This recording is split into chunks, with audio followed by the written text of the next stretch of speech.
Bueno, bukatzeko biderkadura nabarmenekin, hirugarrena ikusiko dugu.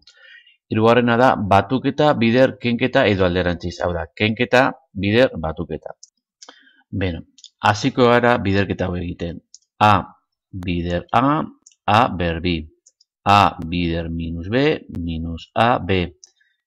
Plus B bider A, plus A, B. Eta plus B bider minus B, minus B ber B.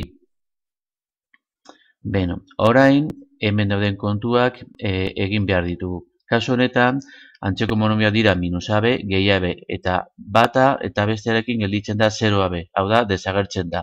Eta gelditzen da A berbi, ken B berbi. Eta formula horrela gelditu zaigu. A gehi B bidera ken B, berdin A berbi, ken B berbi.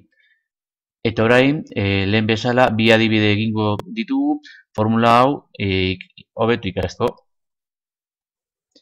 Lehenengo adibidean daukagu isa gehi bat, bider isa ken bat. A isa da, eta B bat.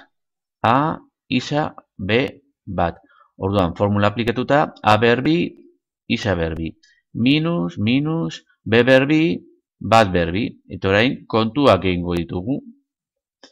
Isa berbi, ken bat berbi, bat. Isa berbi, ken bat. Hau da erantzuna. Bigarren adibidea daukagu hiru isa gehi y-koa, bider hiru isa ken y-koa. A hiru isa, B y-koa. A hiru isa, B y-koa. Eta orduan, formulan ordezkatzen dugu A berbi, hiru isa berbi. Hau, parentesin artean, bi elementu daudelako. Minus B berbi, y-koa berbi. Eta orain, lehen bezala aldiren kontuak egin behar ditugu. Beno, kontuak egin behar ditugu. Hiru isa berbi, bederatzi isa berbi, ken y-koa berbi. Hau da erantzuna. Agur.